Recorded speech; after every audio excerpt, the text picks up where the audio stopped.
Hello, you beautiful degenerates, and welcome to Links and Locks, the Action Network's golf betting podcast presented by Bet365. This is your 2024 Charles Schwab Challenge Tournament betting preview alongside Spencer Aguiar. You can find him on Twitter at TOffSports. I'm Roberto Arguello, and you can find me on Twitter or X at RobertoA213.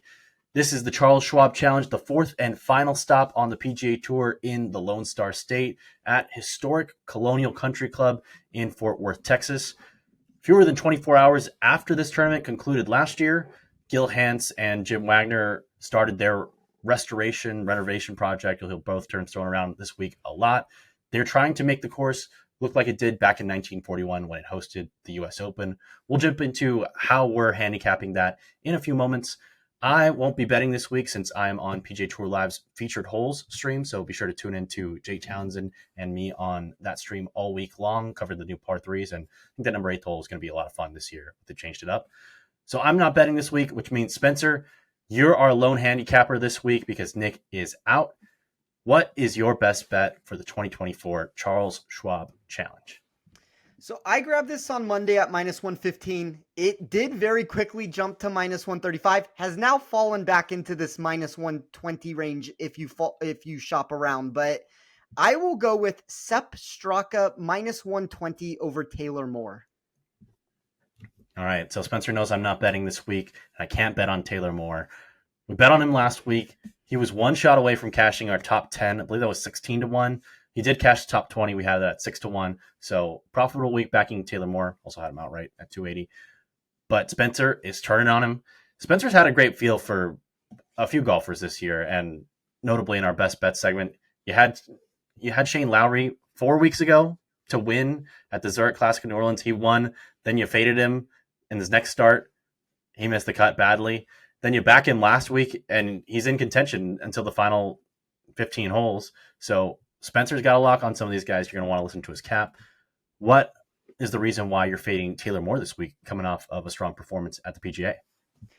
I think it kind of goes to the general assessment that you just talked about a little bit. There's an overcorrection that hits the market in a lot of these spots. And I think with Taylor Moore, there's undoubtedly a boosted stock in his profile. He's made 18 consecutive cuts if you date it back to last year's Open Championship. You're going to see any of those returns pop heavily inside a safety model, which a lot of that does directly correlate to at least some extent with head-to-head matchups. However, here's the key to this. I think that those results have ignored this two-part problem that Moore possesses this week for Colonial Country Club specifically. I'm probably more willing to ignore his back-to-back missed cuts at the property over the last 2 years. You do get this recent onslaught of made weekends that's going to demonstrate that he's a much safer golfer than we've probably gotten during any of those events. Here's the problem, though. I'm not willing to overlook this statistical profile that doubles down on why Moore has struggled at this course in the past. He ranked 94th for me when running the data over a 2-year perspective to fit this week's venue. That was highlighted by some extremely low-end marks that placed him 93rd in weighted strokes gained total, 102nd when taking on courses in Texas, 95th for weighted scoring, and then 108th for what was probably my favorite category that I built this week. There was a lot that went into it. I labeled it in my model as weighted approach plus weighted putting plus GIR percentage. We'll get into that a little bit more when I talk about the course breakdown here in a second, but my model believes he loses a lot of that recent driving acumen that has spiked him up these boards. And then the key to this whole thing for me, which is why I think he has struggled here in the past, the putter experiences a negative downturn when we put him on similar green complexes. There has been that renovation that we've talked about. We'll talk about that in a second of if that changes this in any which way with the greens being a little bit redone, and we'll talk about that. But 122nd place for me in strokes gained putting on average to fast screens. We talked a little bit before, and we were having this discussion about Scotty, where I think there are certain players that are going to see a spike in production for that reason. My model seems to be going the opposite way here with Taylor Moore. So at least according to my model in this spot, Moore is getting a lot of the benefit from these recent results that he's had, but I'm not so sure that it's baking in the statistical profile that I do have concerns about. And it just so happens in this spot, and specifically here against Sepp Straka. Straka is one of my favorite values on the board, but even if you shop around, like I thought Tom Kim presented value that you could consider. There's a lot of different ways that you can take on this Taylor Moore profile for a golfer that just seems to be a little bit overvalued for me this week. Yeah, you're mostly focusing on why you're fading Taylor Moore. I think Sepp Straka has a really high baseline this week with the run of approach play he's had over the last 4 consecutive tournaments with data, and then he also mixed in a tie for 11th in a tournament without data in this 2-man Zurich Classic of New Orleans. Straka has been hitting the lights out with his irons, and he's a completely different driver of the golf ball, which is something we don't often see on matchups against each other, where Moore has been this golfer who's been extremely long off the tee, around 15 yards over the average driving distance in the field over the last month in his competition, whereas Straka has been a fairway finder, above average driving accuracy every week, but around average distance, if not a little bit below average, more often than not. So very different types of golfers, and both have upside. And I think if you look at Taylor Moore's success this year, it's come on golf courses where he's able to use that driver as a weapon, like he was last week. Whereas Sepp Straka can go really low on these courses that are a little bit more positional. Although we do know Taylor Moore, we cashed him last year when he won at the Valspar. He can do well on these positional golf courses as well. So I'm intrigued to see how he does this week in this matchup, whether you get him on, or whether you fade him with Sepp Straka or with Tom Kim. Yeah, all right, just very quickly, I just want to just say one thing about that, because I didn't talk about the Straka part of it, and there were 9 golfers. I ran 6 statistical categories this week that attached all of my metrics that I was going to run outside of the course history and the current form. There were 9 golfers in this field that graded inside of the top 60 for me in every single category that I ran. Straka was one of those names that fit into that mix. So I agree with you. Moore loses that driving acumen that he's gotten recently to propel him up the board. He also gets that diminished nature with his putter that I was talking about. And it just so happens to pair against the golfer in my sheet that has one of the safest floors, one of the best baseline results, and a ball striking return that we've gotten over the past couple months that is really staggering in some of these performances that he's been able to put together with both the driver and the irons. Yeah, I think that if his short game had been a little better recently, you would have seen him in contention and you wouldn't be getting this price on Sepp Straka. I agree. We've noted the changes at Colonial. Spencer, I'll give you the first shot at breaking down how you are modeling Colonial Country Club this weekend. There's going to be a lot of discussion. Like, it was the very first thing that you talked about, but the impact of Gil Hans's restoration of Colonial Country Club is going to be what everybody wants to talk about. Over $20 million was invested in the property to try to return it to its original design.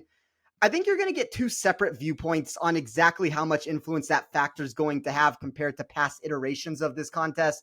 My model seems to believe that this is a glorified pitch and putt contest that's going to somehow remove high-end birdie making potential from the equation. As you know, Roberto, that's an extremely weird answer to give, since you typically attach the narrative of a short course being more straightforward in nature. However, I think this is the key to the whole equation here. Length doesn't necessarily make a venue problematic. We see that with the track consistently grading as one of the more challenging stops yearly. You get tree-lined fairways and forced layups that are going to begin the stymie second shots if drives go wayward off the tee. I thought the most interesting return from that sentiment is that distance was completely eradicated from the equation in my model when I ran it from past results. The dispersion of scoring delivered over a 3% decrease in off-the-tee expectation. Accuracy is going to matter here, but even just in that grand scheme of off-the-tee data, like, I would rather have a golfer that's accurate. There is a 0.25 shot increase in accuracy over distance. It's more noteworthy than it may sound, but I think the entire encapsulation of the off-the-tee data isn't necessarily as important as you would normally get, and it's the least amount of weight that I've attached inside of my model for pretty much the entire year of any single model that I've put out there. So you get these smaller than average greens. You're going to get the field performance with a putter that's going to be deemed noteworthy because there are these isolated distributions from specific distances that are going to render over a 6% increase in hold putts from 10 to 25 feet. That's also accompanied by a very complicated return because it contradicts what I'm trying to say there with over a 4% expected increase for strokes gain approach. Essentially what that means, to simplify that, and this is where it becomes convoluted in my eyes, irons aren't being hit as close to the pin as an average tour stop, yet the approach metrics still demand quality production to find success. So I think that's where we need to try to figure out what the reason is for that. My takeaway, which is why I added it so frequently in my model, is I believe hitting a green in regulation is going to outweigh everything else to yield such a projection. I think that partially helps to explain why we've had an average winning score of just under 12, or just under 12 under par over the past 5 years. But Roberto, like, this is going to come down to how much does Hans's construction, these new 007X bent grass greens, like, maybe you can talk a little bit about those and tell me what your thoughts about there. That sounds like something straight out of a James Bond movie to me, but I didn't really feel the need to alter my model substantially compared to past iterations. I think, one, if you're altering it, at least to the extreme end of the equation there, you're doing so and really playing a guessing game of why that is. And I never want to extrapolate out numbers by guessing. I always want there to be a statistically backed and a data infused reason behind what I'm doing. And really, no matter how I viewed this course, it always went back to be able to find a fairway to start. Like, I think that's just like a very natural thing there. And it's going to work for everybody with the way that this course is set up, unless you're just completely erratic off the tee. But then I also want the ability, can you hit a green in regulation with your iron? And then can you make a putt once you get on the green? And that's kind of that two-step process there is really what my model was trying to find. And that's why that category that I keep talking about of the weighted proximity plus weighted putting plus GIR percentage was so heavy for me this week. It's going to be the key indicator of the players that can actually produce a score, because this is not a birdie fest from what we've seen in past years. And I don't necessarily have the belief that it's going to be that this season either. I don't think it's going to be a birdie fest at all. One of the things that contributes to that is that there are only 2 par 5s this week, whereas I think pretty much every week on tour we've seen at least 3, if I can recall, at least among the courses that have 4 rounds on them on the PGA Tour to this point in the season. A couple things that I am looking at. So just in case you haven't heard, there's a redesign done by Gil Hanse and Jim Wagner. So they completely ripped up the golf course. Normally this would take 18 months to completely renovate it, but it took 11 months so that they could get it ready in time for this tournament, because this tournament has been played every single year on the PGA Tour since 1946, which is the longest active streak of any course other than the Masters on the PGA Tour. It's got all new grass, all new irrigation, all new drainage, hydraulic cooling system for the greens so that they can survive bent grass in the Texas heat. Colonial, back in 1936 when it was founded, was the first golf course in the state of Texas with bent grass. That was a point of emphasis for club founder Marvin Leonard, and it's still an emphasis to this day. And then there are more. So in 2008, there was a renovation by Keith Foster that wasn't a full renovation, that didn't quite restore the course back to its roots when it hosted the 1941 U.S. Open. So the membership, as early as 2016, wanted to get Gil Hanse on this project. And because of supply chain issues following COVID-19 in 2020, they really hadn't had the ability to get the renovation done in the 11 months they needed to in order to have the tournament the following year as well without delaying that. So they enlisted Gil Hanse in order to bring the course back to its original design and vision, got rid of a lot of the stone that you'd seen on the course throughout the last few years.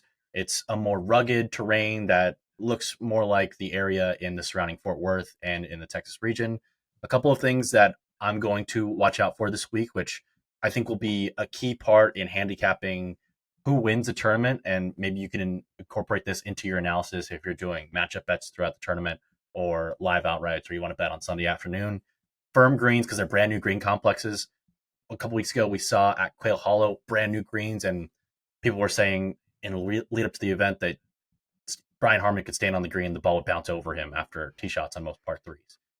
The firm greens make a huge difference. I think that was why it made 2 weeks ago at Quail Hollow a lot more interesting or a lot more challenging than last week at the much softer golf course in Louisville. And additionally, to the firm greens, the bunkers are going to play very different. Historically, the bunkers at Colonial have been the easiest on the entire PGA Tour. It's in part because a lot of these bunkers are just on the bottom side of the green, approaching the green. And so you're hitting uphill bunker shots from absolutely perfect sand, perfect lies going uphill. That's relatively easy for PGA Tour pros. They've changed both how greens on most holes on the golf course before the renovation were elevated a couple yards at least, so that you're hitting an uphill second shot throughout. And if you don't hit the green, it's going to fall off somewhere, either on the back, which is an absolute no-go on this golf course previously, or you'll miss in the bunker, and the bunker is not super penal. So you just keep the ball below the hole. You don't necessarily need to be as aggressive on some of those second shots. Now the bunkers are going to be a little bit different. They're not going to be as cookie cut, oval, perfect grass. They're going to have some weird little green islands of grass in the middle of them, so you can potentially get some weird lies. I hope we see some of those. And they're going to be flatter greens in relation to the fairway, which is kind of part of that bunker issue as well. So I'm going to look at bunker play this week. I think that's going to be a little bit different. I think that because the greens aren't elevated, it means that when you were previously stymied in the woods, it was really tough to run it up because you have that uphill aspect to it. Now it's a little bit flatter, so you can roll it up a little bit easier. And there are also some bunkers, I think 20 of them, that have been removed. So one of the par threes is the fourth hole. It's ridiculously long, like 245 yards. Now you can land it short and roll it up a little bit. So I think that hole's going to be a little bit easier. 3, 4, 5 is the horrible horseshoe. You got a par four, dogleg left, where you've really got to hit the fairway. Then you got that 240-yard par three. And then you've got what I think is one of the best golf holes on the PGA Tour, and I think by far the best golf hole on this course, which is the par four fifth hole.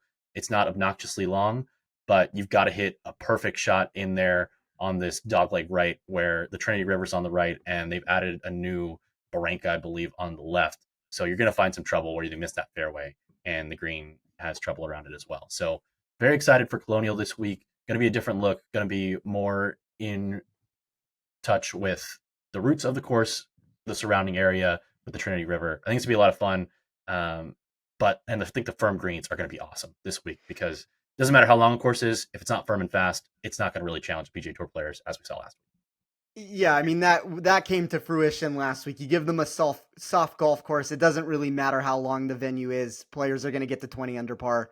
Don't think that's going to be the case this week. You get a shorter golf course that I'm hoping is going to play in the single digit range, but even if we get this from single digits up into that 13 under, it's going to be a much more challenging tournament. I think the only thing that I would add to it that I at least wanted to note, because I did run it in my model, Texas is always known to get some blustery conditions. And I've looked into the forecast, and it looks like all 4 days currently, you're looking at somewhere between 10 to 25 mile per hour winds that are going to come into play. It's just something to keep in mind. I don't think you need to overly weigh it into your model, but it might be something to note for individual matchups if you want to run that from an in-tournament outlook, or if there's close tiebreakers for DFS or any of those answers from a daily perspective. Like, that's kind of more for me of where I'm looking, is on a day-by-day basis than the overall encapsulation of that. But wind will play at least some significance in the outcome. I think that's a big reason why it's been one of the few golf tournaments on the PGA Tour that's played in the single digits under par each of the last 2 years. So should be a lot of fun. Spencer, we talked about your best bet, which is a matchup fade of Taylor Moore. Who is on your outright card this week at Colonial?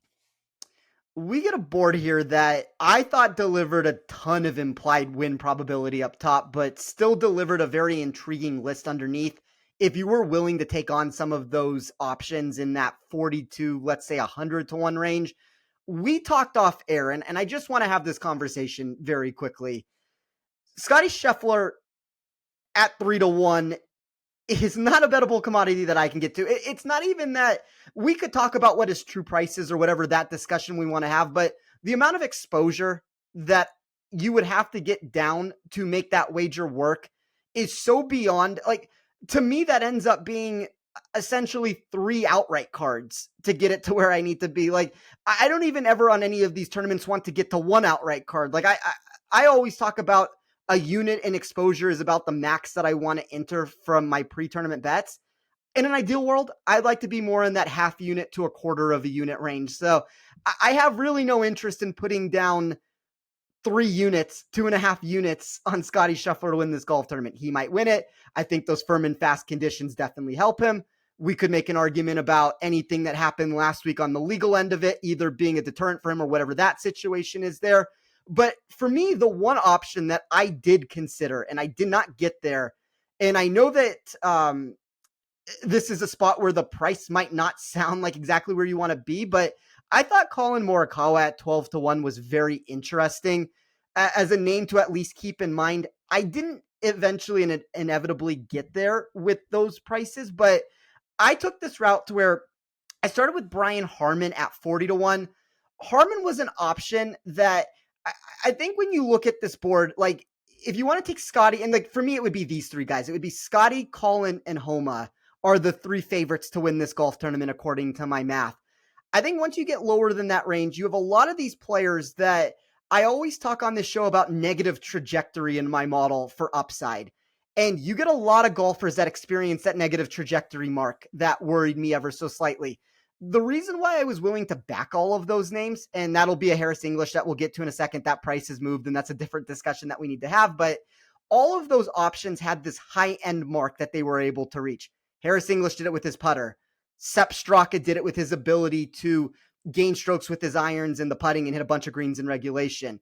Brian Harman at 40-1. And I mean, thankfully Nick is not on this show, I guess, because Nick wouldn't take more than 5 seconds of a Brian Harman conversation. I'm going to probably have about a minute Brian Harman conversation here, but my model really liked him for multiple reasons. He was 5th in my model for weighted scoring, 6th for weighted strokes gained total. When you add that to the first place rank that he generated for expected par 4 scoring, you got a golfer with an extremely high ceiling output to consider here at 40-1.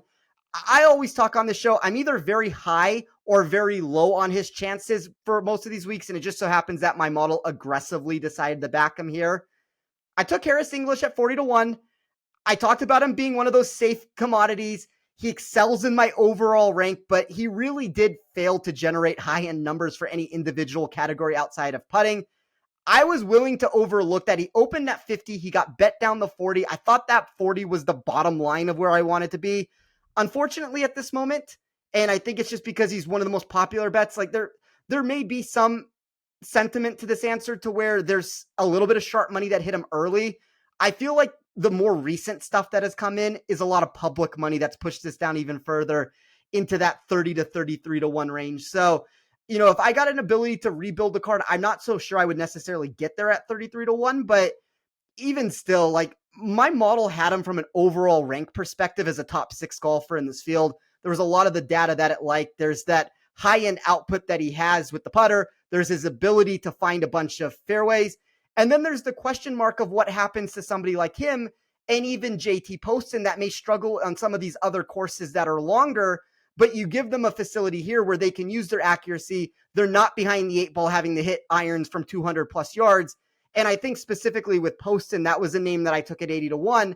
I thought this was a really nice spot for him. I talked about this at the RBC Heritage. Now, Roberto, he gained 9 strokes with his short game. So I don't know if this is necessarily the prime example to talk about because he didn't necessarily even produce at a course that you would expect him to there. It was all through that volatile stuff that is what you don't necessarily want to see. But I think this is a nice spot for a golfer in a boom or bust sort of a market. I'm not playing him for safety. I'm not playing him in matchups. He's missed 4 of the 5 cuts over the past 5 years at this tournament.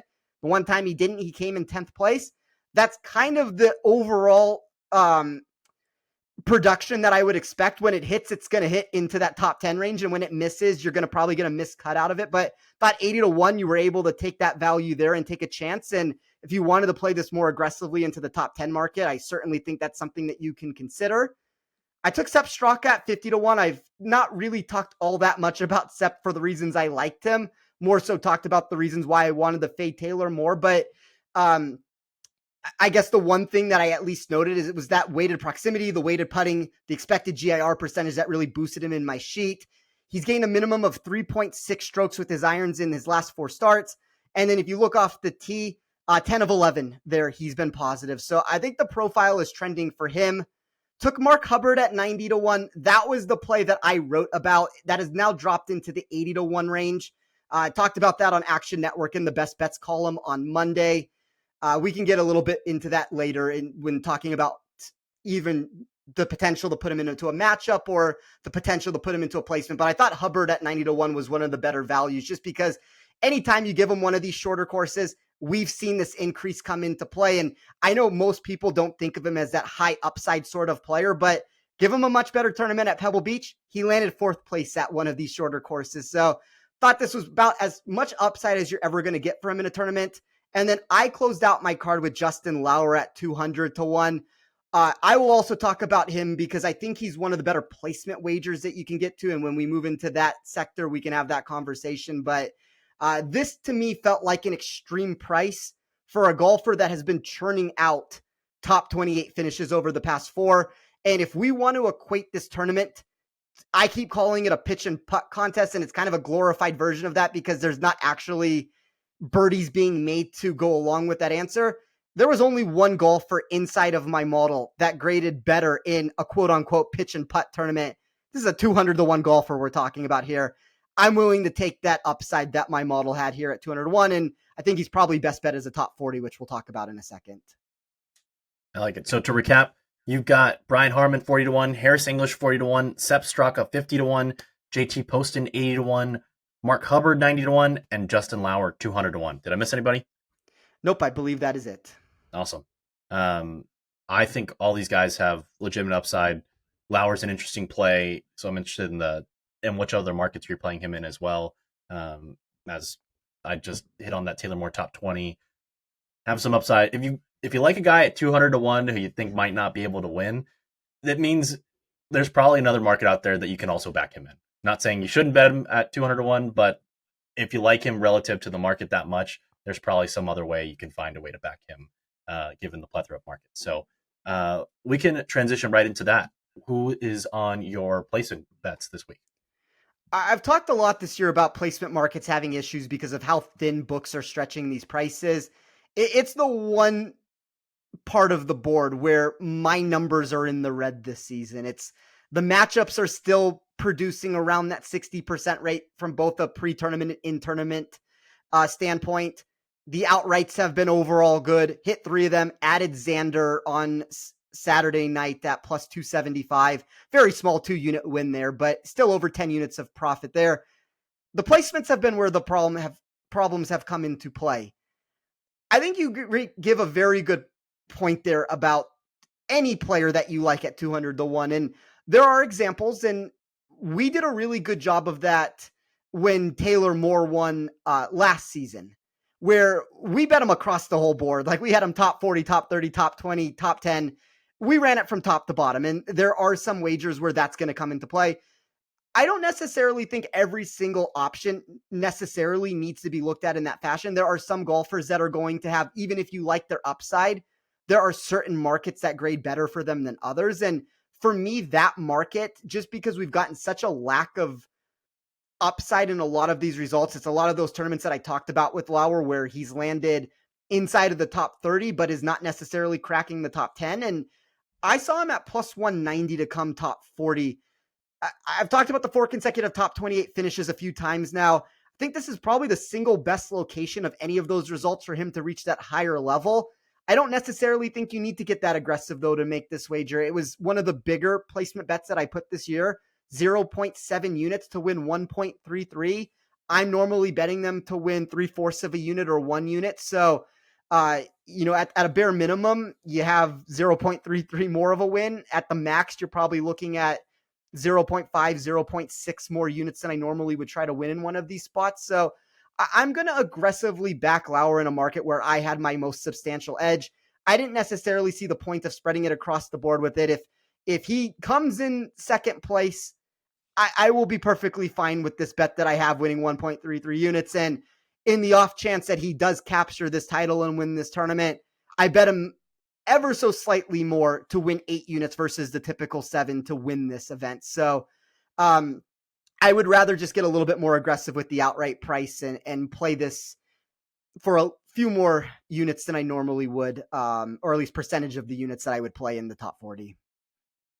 Another way of stating that you should bet him not only just to win is because if you truly believe that he's not a 201 golfer, the books are going to catch on sooner than later. So you're going to have a finite window to capitalize on that. So you got to be strategic with knowing, hey, if he plays well this week, he'll be priced at a similar price at the Rocket Mortgage next month or the 3M Open or whatever.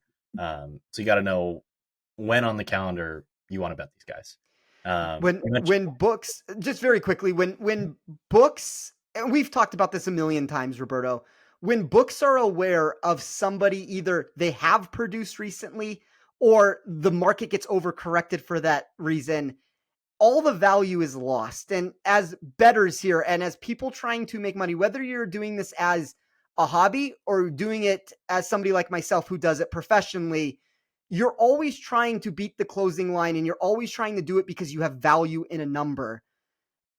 I thought this was a particular situation here where the market was very slow to move on Lauer. I think if you throw a different name into the mix here and you had given 4 consecutive top 28 finishes, this price would probably be cut in half for a lot of those names that you could put him as like his contemporaries that are priced near him, of any of those names that have shown that upside in the past. I think he's one of those out of sight, out of mind golfers that while he has produced, books haven't necessarily caught on to that factor yet. And if he does end up rendering a result that my model believes he does, this is where the next time around, if he comes in 7th place or whatever number you want to throw out there, we're going to chop him in half and he will not be 200 to 1. So it's a very similar answer, just at a much higher level than we talked about all these weeks with Xander Schauffele. Like, I would tell everybody out there, try to find a show that has been more aggressively backing Xander Schauffele than this show has been over the past 6 months. And unfortunately, books were very savvy when it came to the PGA Championship and priced him in a way where he was no longer 25 to 1 like you could have gotten him at the Masters. That price was cut in half. And because it was cut in half, I didn't end up getting a ticket to the window there for that reason. But when books overreact and when these things come to fruition, the numbers are gone fast. And the whole goal is always, how do we beat the sports books by catching on to a number before it moves on us? Yeah, and Xander is one of those guys where you bet him to win. He, entering last week, had 8 top 10 finishes. I believe Scotty had 9 entering last week. They both finished in the top 10. Nobody else had more than 5 entering last week. So he's been the second best golfer, both in top 10, strokes gained total, entering last week, the whole season on the PGA Tour. So there's reason to back him. It's just you finished in a tie for second in one of the toughest fields of the entire year at the Players Championship, and Scotty Scheffler beats you by a shot. What are you really going to do? Best player in the world. But you're on another guy this week who tied in that week, in Brian Harman, tied for second at the Players, guy who we know has upside, champion golfer of the year. You mentioned your placement bets, your match. Did you have any other matchup, Spencer? No, I think the one player, though, that I would at least be looking for of a different way to try to back him would be Mark Hubbard. I did not like the matchups that I have seen. Like, I saw him paired against Austin Eckroat. I think Eckroat's a really good fit for this course. That is just good versus good. And books have done a much savvier job this season for the most part, and it's something that I've talked about quite frequently on this show. I've noticed this output from almost any book you want to talk about. Like Bet365, I would say, is probably the one shop that you can still sometimes find some creativity on their end, where it's not those cookie cutter good versus good, bad versus bad, and bad versus bad being like the fade versus fade candidates that the market's clearly pushing you in that direction. But I thought with Hubbard, most of the opponents that you could find in the space, I also liked who he was taking on. So he might just end up being an in-tournament bet for me. See if he has a bad round 1, see who they place him against in round 2, and maybe there's the ability to buy back in on a golfer that maybe either underperformed or the market overreacted to from a bad performance. Because like I always talk about, there is too much of an influx of in-tournament data that people want to use. Like, I can't tell you how many times I've heard somebody tell me or have the conversation, so-and-so gained 5 strokes ball striking on Thursday. He's playing good golf. We need to back him on Friday. And it's like, okay, well, where did you have him projected pre-tournament? Is that in line, or did he just overachieve on the round and he's going to regress back to his baseline? And that works on both ends of the spectrum. When I'm trying to find fade candidates, I'm always trying to find the players that have overachieved that I thought the model didn't believe that they were going to be that sort of a quality player. And a lot of times that comes because of a putter or a short game. But the answer for me in a lot of these spots where I like a golfer is how do I find a way to back them once the tournament begins if I can't figure out a way to do it pre-event? You mentioned Austin Eckroat. I think he's an interesting golfer. Putted the lights out last week at Valhalla, and in his short career on the PGA Tour, I believe this is his second year on tour with a full-time card. Yes, it is. Obviously, he won earlier this season at the Cognizant Classic in the Palm Beaches, T42 at the Sony Open in Hawaii. Looking at other club down courses, he played the RBC Heritage in a signature event now that he's a winner, T17, even though he lost strokes on approach, T11 in Zurich recently. So top 20 finishes 3 of his last 4 starts. One of them was that 2-man event, but last week T18 at the PGA. Approach play hasn't been great for him lately, but I would think this profiles as a golf course that he could play really well. And he is just 25 years old, so still a golfer who's getting better, getting into his prime. I think he's a really interesting golfer this week, and we can make that transition into one and done discussion. He's somebody that I've considered this week. I think that for me, just positionally, if I was in more of a chasing mode, I think he's somebody that I would be looking at. I think that Harris English is a little bit too chalky for that. Yeah. In a leading role, nobody caught me last week at the PGA, thankfully. So I've still got 1.2 million in hand over second in our Action Network pool. Everybody's got Scotty gone, which means there's a clear second tier golfer in Colin Morikawa. I would put him and Homa in the same tier, although I've already used Homa at the Arnold Palmer Invitational. So I think that Morikawa has to be the play for me just because I'm in this leading role. Although when I've made the conservative choices, it hasn't worked out for me yet this year. The ROM play did not work last week, got me $0. So I am leaning toward Morikawa. I'm optimistic on Eckroat. I think English is an interesting play, but I think English is going to be pretty chalky as well. Who are you I leaning think toward in one and done? So I think the two most popular selections will probably be Harris English and Colin Morikawa. You brought up the point, like, wow, people would like to. Well, I mean, I shouldn't even say people would want to play Scotty Scheffler. This is a reduced purse, but I do think there are some people that could consider him. I think he's already been used at this point by most participants. It's very unlikely.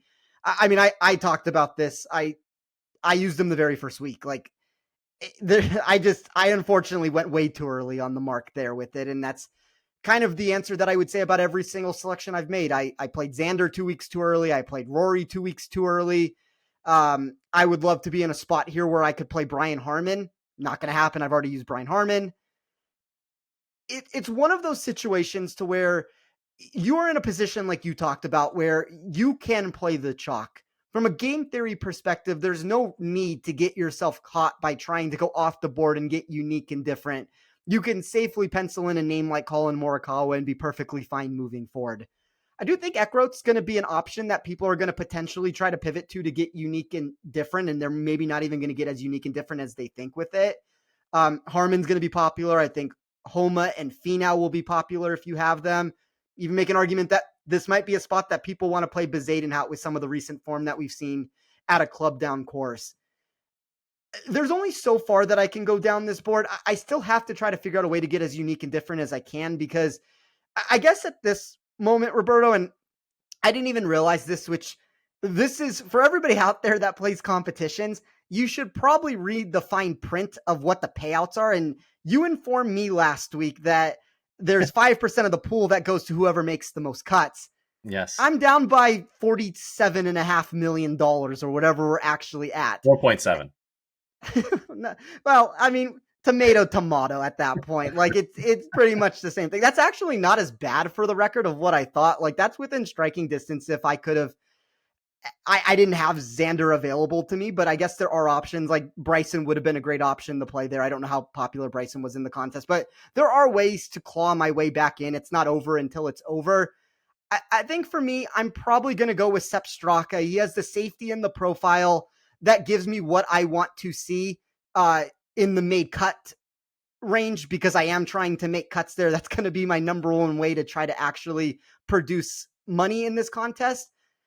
I also think Harris English is just too popular. So it gives me a route that's slightly different from everyone else while still producing a name that's top 5 in my model and overall rank. Does have a little bit of that negative trajectory for upside, but top 10 producer for safety. So I'm probably going to go that safety route with a name that when he opened at 50-1, which is a completely different conversation, thought there was value in that price for all the reasons that I've talked about. And maybe I can steal a win here, which my luck in the situation, Roberto, this feels like the exact spot that I will get a win, where we've had all these tournaments where $3 million, $4 million for first that everybody has continuously hit, and feel like I don't know what the first place prize is here, but I can promise you it's not 3 or 4 million.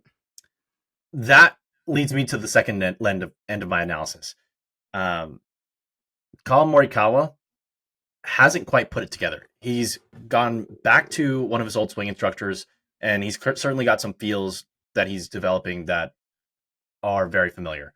And his short game is as good as it's ever been this year statistically, around the green and with the putter. So once he gets his fastball back on approach play, that's when I want to back him. So far, he's had a few really strong weeks as far as results, T4 at the PGA, T3 at the Masters, and his approach play was really strong in those 2 weeks. But other than that, since the beginning of March, there's haven't been any really impressive weeks on approach for Morikawa where he's gained over a stroke for the whole tournament. So my question is the iron play back, and should I back him in this small event, a small purse event, where I know I can at least maybe pencil him in for a 6-figure paycheck, or do I want to save him for a place like Muirfield Village, where last year technically he withdrew, but I believe he was in contention 2-3 shots back before he withdrew in that final round, and then already has a win there at the 2020 Workday Charity Open. Has a solo second in 2021 at the Memorial Tournament as well. I believe that's when John Rahm withdrew, so he was third. But I think that's a great spot to use Morikawa if you can bank on his form. So my reasoning for not playing Morikawa, because I have him available this week, if I end up changing it, is because I want to back him at that specific week. I've been penciling in Hovland or Cantlay for that week the whole year, but I don't know that I want to back Cantlay there. I think that having more guys available, I want to have at least 2 big-time players available for the playoffs for the first 2 weeks in Memphis and then in Colorado this year. So one of them, I penciled in Wyndham Clark for the tournament in Colorado, but I think maybe keeping Colin Morikawa for that tournament in Memphis as well, the FedEx St. Jude, could be a strong play as well. So I think I like Colin Morikawa a lot this week, but there just isn't that much money left, and you've only got so many top-tier players that are going to be available for these top-tier payday events. So I'm actually kind of talking myself out of using Morikawa this week, even though I do like him. The one thing I'll say, and this isn't to try to convince you or not, I mean, I don't want you to earn extra dollars, unfortunately. Like, I like you, Roberto. I'm a very competitive person. I need a couple missed cuts from you and everybody. That's everybody, the other 14 players that are playing. I need everybody to take the same golfer. Like, for me, that's my easiest way to get back is everybody takes Harris English this week. He misses the cut. I hit a winner, and I can just keep like piling on these totals with these miscuts. I think Hovland, after what we saw at the PGA Championship, that is a prime tournament for him at the Memorial to be considered. The one thing with Colin Morikawa here, where you can make the argument that the purse isn't big enough to actually use him, there may be a better spot to deploy him in one of these other events. We have talked frequently over the past couple months that the one downside to Morikawa's game this year has been the long iron proximity from 200 plus yards. There is a reduction at this tournament. 8.3% less shots are occurring from 200 plus yards over a typical tournament. All the other approach numbers inside of my model still look very strong.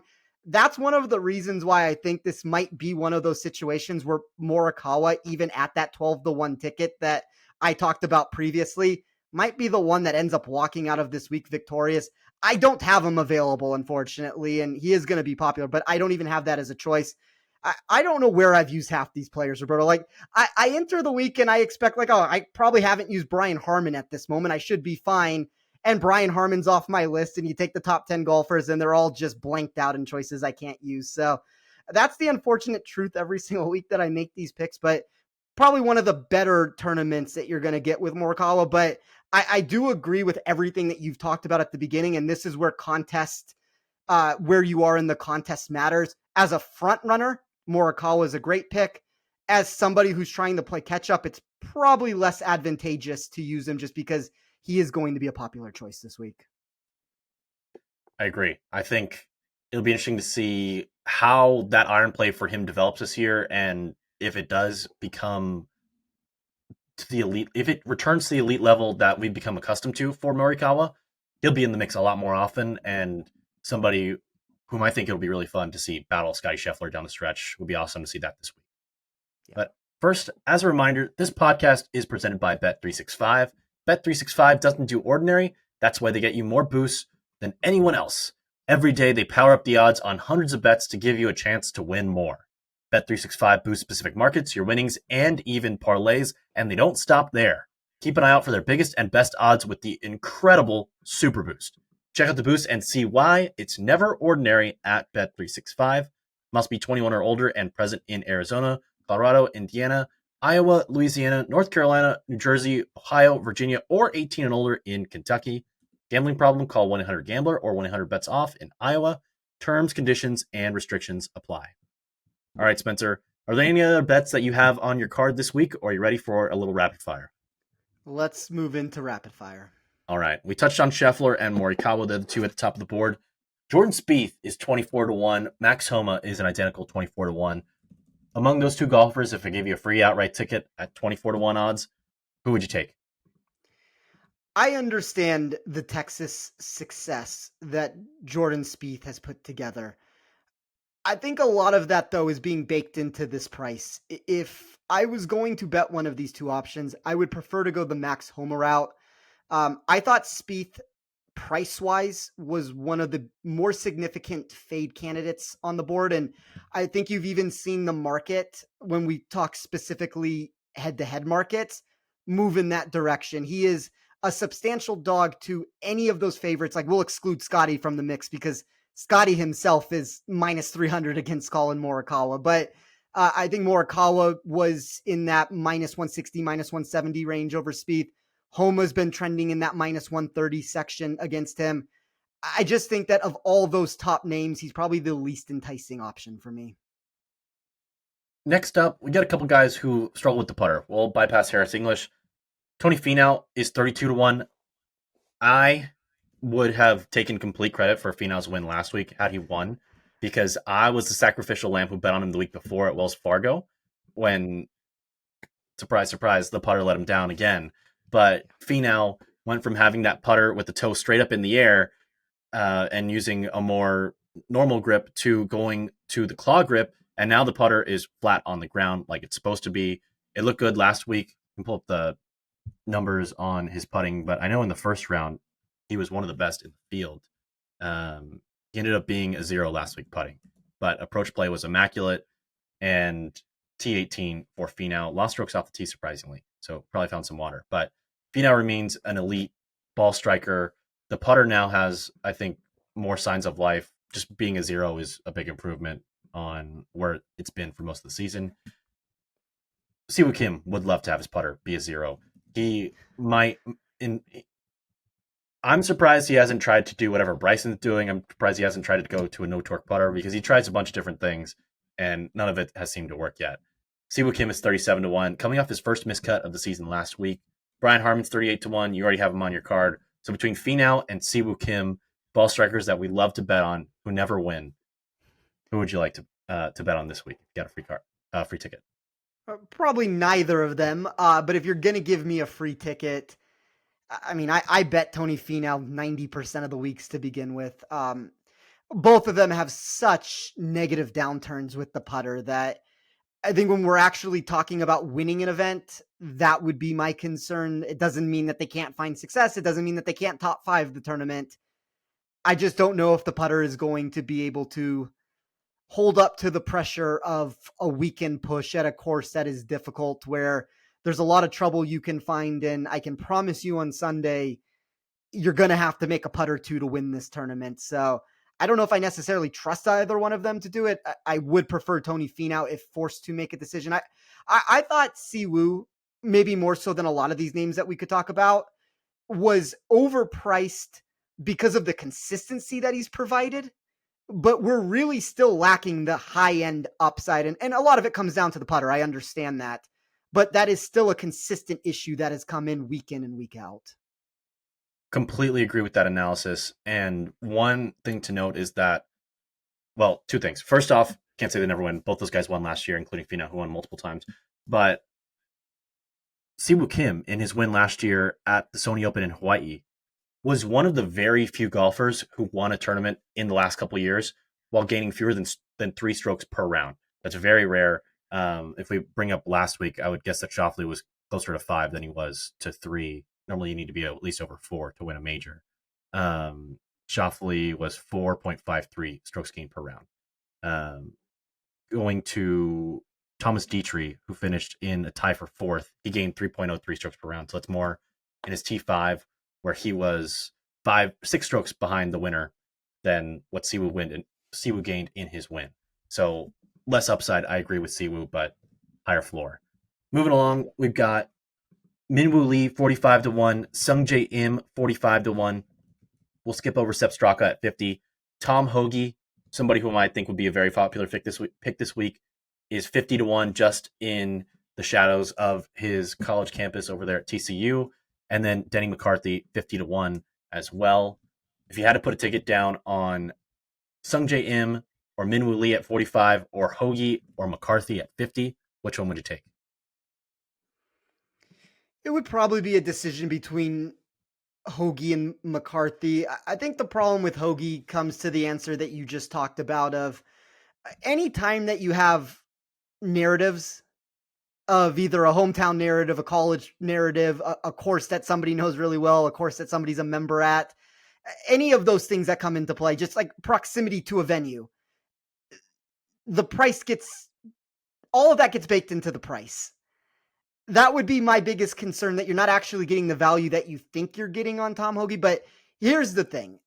I talked about there being Justin Lauer when I took weighted proximity, weighted putting, and GIR percentage, and I threw it into one category. Justin Lauer was the number 2 projected scorer for me in that area. That's kind of the upside mix that really made me like him a lot. The number 1 player there was Tom Hoagie. I think Hoagie does have the skill set requirement to find success here. I will very minimally take Hoagie over that like McCarthy profile. I don't really have interest in the other names though. I'd agree with that. I am shocked though, because like we said, Hoagie went to college in TCU. They practice at the golf course at Colonial. He's never finished better than 17th in 7 starts. And prior to last year, he had missed 3 straight cuts, T52 last year. And he's a much better golfer recently than he was back when he finished T17 in 2016. But despite being a much better golfer over the past few years, he hasn't found success at this golf course. I think it's pretty surprising given that he has experience on this course. And if you take the lack of driving distance out of the golf course for him, it should suit his game to a T. So surprised by that. I'm sure a bunch of people will be on him this week in one and done and a variety of formats. So that'll be something to watch again this week. I'll get you out of here on this one, Spencer. Last group of guys, Keegan Bradley's 50-1, Christian Bezuidenhout is 50-1, Justin Rose is 55-1, and Billy Horschel is also 55-1. Among those 4, Seabez, Bradley, Rose, and Horschel, who'd you take the outright ticket on? See, Roberto, all the negative answers I've given of the players that I don't really want to back, where I feel like, I don't want to say forced into a decision to be made, but that's not necessarily the range where I want to be. These 4 options that you just talked about would be much more conducive to how I'm trying to build an outright card. I know Nick texted us that he is on Keegan Bradley this week. I thought Keegan Bradley was one of the more intriguing names to consider. He's going to be a very popular choice, which much more so than I anticipated. I thought for DFS, he was going to be a leverage play. I thought for an outright ticket, you were going to be able to even potentially get drift on that number.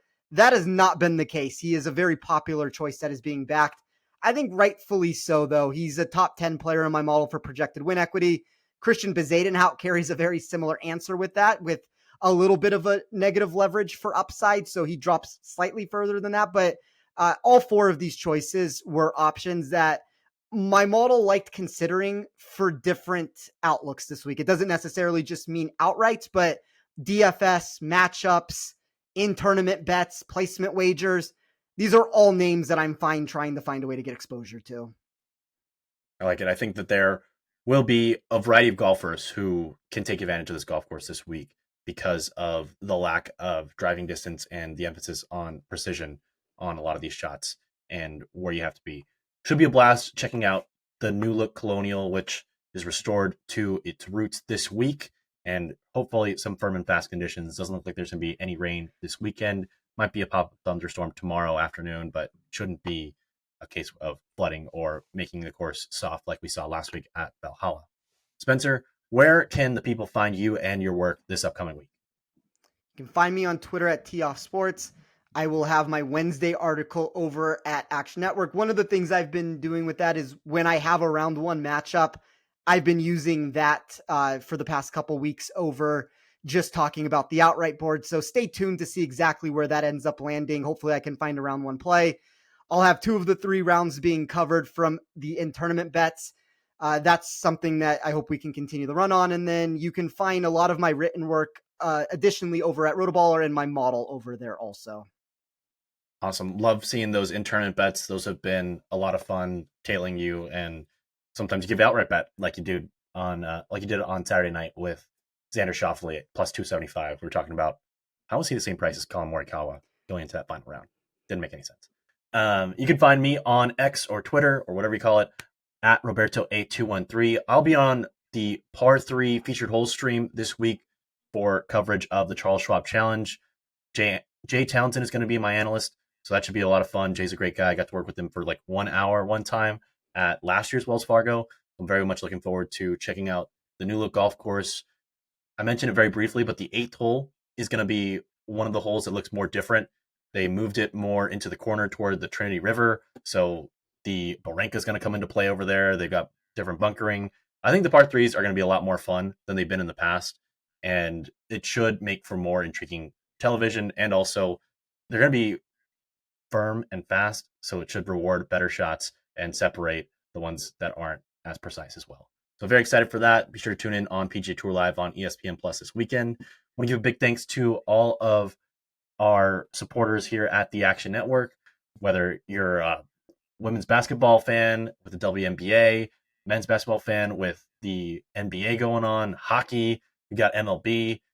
We've got a tons of great people covering all these sports for the Action Network. Be sure to tune in. Our Minnesota Timberwolves made it past the Denver Nuggets, so a lot of us are licking our chops. Hopefully they can get past the Nuggets, but be sure to tune in to all of our other Action Network content, whether it's on the app, on the website, or in podcast form like you're consuming now, or even on YouTube. Shout out to YouTubers. But want to give one big final thanks to everybody who makes this podcast possible, especially our producers, Noah Niederhofer, David Payne, and Matt Mitchell.